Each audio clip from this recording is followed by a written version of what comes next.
పనితీరుతోనే పదవులు, పార్టీలో సీట్ల కోసం ఏ కోటాలు ఉండవు. కాంగ్రెస్ మెజార్టీ 2 నుంచి 12% పెంచాం.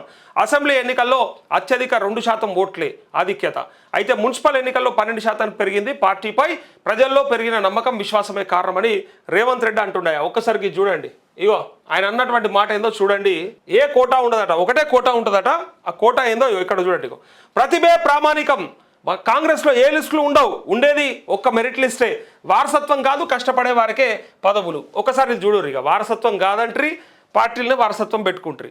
ఇక మళ్ళీ ఏమనంటే పదవి తీసుకున్నారా, ప్రధానమంత్రి అయ్యేది ఉంటే కూడా తీసుకోలేదు కదా. సోనియా గాంధీ కూడా వెరటోలను పెట్టింది కానీ ఆమె తీసుకోలేదు కదా.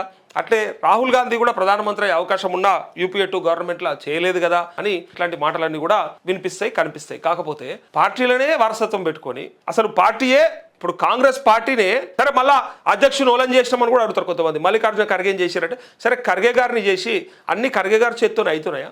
అన్ని ఖర్గే గారే డిసిషన్ తీసుకుంటున్నారా? మళ్ళీ ఏమన్నా అంటే ఆయన ఎట్లా పెట్టాలంటే పెట్టిండ్రు. ఇక ఉన్నాడంటే ఉన్నాడు, ఉత్సవ విగ్రహం లెక్క అని కామెంట్ చేసే వాళ్ళు మీ వాళ్ళే ఉన్నారు. మళ్ళీ ఎవరో కాదు, కాంగ్రెస్ కార్యకర్తలు మన పార్టీలనే వారసత్వం పెట్టుకొని మనం ఇప్పుడు ఇక్కడ ఉన్నటువంటి ఎమ్మెల్యేలు లేకపోతే వాళ్ళకి సంబంధించిన కుటుంబాల పేర్లు తీయరు ఒకసారి లిస్టు. కోమటిరెడ్డి ఫ్యామిలీ నుంచి మొదలు పెడితే, జానారెడ్డి నుంచి ఫ్యామిలీ నుంచి మొదలు పెడితే, ఉత్తమ్ కుమార్ రెడ్డి నుంచి ఫ్యామిలీ నుంచి మొదలు పెడితే, మల్లు బట్టి విక్రమార్క ఫ్యామిలీ నుంచి మొదలు పెడితే, మైనంపల్లి రోహిజ్ దాకా ఇంకా చాలా మంది ఉన్నారు. పెద్ద లిస్టే ఉంటుంది. అన్ని వారసత్వాలే, అన్ని కుటుంబ రాజకీయాలే, అంత కుటుంబాలే ఉన్నాయి. ఇంకా లేదని చెప్పడం ఎందుకు? ఇంకా తీరా చూస్తే మీదే ఉన్నది కదా.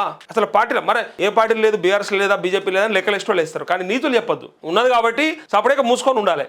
నీతులు చెప్పొద్దు. మళ్ళీ నీతులు చెప్తే ఎట్లుంటుంది అంటే ఒకటి ప్రశ్నలు వస్తాయి. మాకు వారసత్వం కాదు ముఖ్యం, మా దగ్గర వారసత్వం లేదు అని మీరు చెప్తే మరి ఉన్న వారసత్వాలని బయట పెట్టాల్సి వస్తుంది. ఈ రాష్ట్రంలో ఉన్న వారసత్వాలు తీస్తే దేశంలో ఉన్న వారసత్వాలు కూడా తీయాల్సి వస్తుంది. మొత్తం అన్ని రాష్ట్రాలలో ఉన్నటువంటి వారసత్వ రాజకీయాలు అసలు ఇవాళ రేపు ఉన్నదే అది, నడుస్తున్నదే అది. అయ్యో వంగనే కొడుకు, కొడుకు వంగనే మనమడ అన్నట్టు అలా పేర్ల మీదనే నడిపిస్తూ ఉన్నారు రాజకీయాలన్నీ కూడా. పార్టీలన్నీ అంతే, ప్రయత్నం కూడా జరిగేది గదే ఉంటుంది. మళ్ళీ మీదికించి నీతులు చెప్తారు. అందుకే నేను ఏమంటున్నా అంటే నీతులు చెప్తే ఇట్లాంటి ప్రశ్నలు వచ్చినప్పుడు వాటికి సమాధానం చెప్పాల్సి వస్తుంది. ఇగో ప్రాణత్యాగాలు చేసిన గాంధీలకు డబ్బు అవసరమా? అసెంబ్లీ ఎన్నికల్లో ప్రత్యర్థి పార్టీకి మనలకు ఓట్లలో 2% తేడా, మున్సిపల్స్లో 12% పెరిగింది. మన ప్రభుత్వంపై ప్రజల్లో విశ్వాసం పెరిగింది. ఆంధ్రప్రదేశ్లోనూ కాంగ్రెస్ జెండా ఎగరాలి. తెలుగు రాష్ట్రాల డీసీసీ అధ్యక్షుల శిక్షణ తరగతుల్లో సీఎం రేవంత్ రెడ్డి 3 తరాల ప్రాణ త్యాగాలు అంటా ఉన్నారు. కాంగ్రెస్ తెచ్చిన స్వాతంత్రాన్ని, రాజ్యాంగాన్ని ఉపయోగించుకొని పుట్టిన పార్టీలు కాంగ్రెస్ ముక్త భారత్ అనడం విచారకరం. మహాత్మా గాంధీ, ఇందిరాగాంధీ, రాజీవ్ గాంధీ దేశం కోసం ప్రాణాలు ఇచ్చారు. 3 తరాల ప్రాణత్యాగం చేసిన నెహ్రూ, గాంధీ కుటుంబానికి డబ్బులు అవసరమా? ఆ కుటుంబంపై బీజేపీ కుట్రలు చేస్తుంది. సోనియా, రాహుల్పై తప్పుడు కేసులు పెట్టి అవమానిస్తుందంటూ ఇక్కడ డీసీసీ అధ్యక్ష పదవి అధికారం కాదని అదొక బాధ్యతని ముఖ్యమంత్రి రేవంత్ రెడ్డి స్పష్టం చేశారు. తమకు ఒక పదవి రాగానే గాంధీ భవన్ చుట్టూ, నాయకుల చుట్టూ తిరిగితే మరిన్ని పదవులు వస్తాయని చాలా మంది భావిస్తున్నారని ప్రస్తావించారు.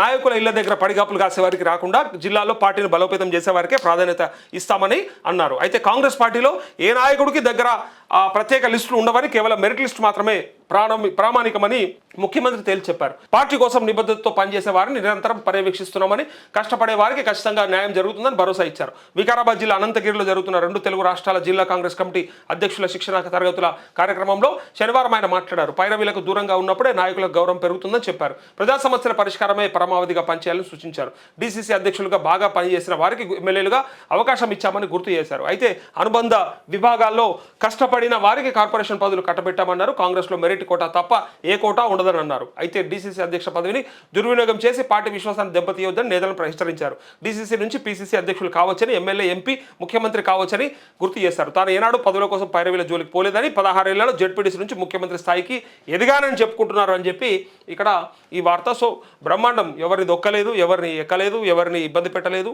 నువ్వు నిజాయితీగానే రాజకీయం చేసిరు, నిజాయితీగానే ఓట్లు వేసుకున్నారు, నిజాయితీగానే ఓట్లు పడ్డాయి. ఎక్కడ కూడా ₹1 కూడా పంచలేదు.